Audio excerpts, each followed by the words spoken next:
ఈ రోజు లాస్ట్ రోజు మా సార్ అయితే మా మేడం వాళ్ళ కొడుకైతే ఇంట్లోంచి అయితే ఖాళీ చేసి వెళ్ళిపోతున్నాడు. మా మేడం చేసిన పనికైతే మా సార్ అయితే ఘోరంగా ఏడ్చాడు. సార్ ఉండి మరి కొత్త ఇంటి కాడికి సామాన్లు ఎత్తుకోమదాం బాబు రా అన్నాడు. సరే సార్ మీ అమ్మని అడిగైతే వస్తా నేను నాదేమున్నది అన్నాడు. సరే అడిగేసి రాపో ఏమంటుందో చూడు అన్నాడు.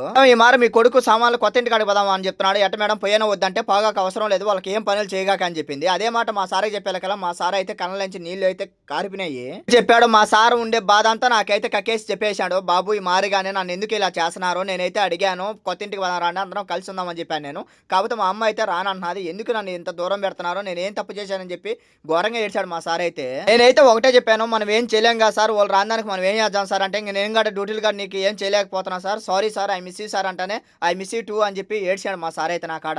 నాకైతే డ్యూటీలు లేవు అని చెప్పి సంతోషపడాలా లేదంటే మా సార్ వెళ్ళిపోయాడని చెప్పి బాధపడాలా నాకైతే అర్థం కావడం లేదు. పిల్లలు ఉన్నప్పుడైతే సరదాగా అయితే ఉండేది నాకు స్కూల్ డ్యూటీలు.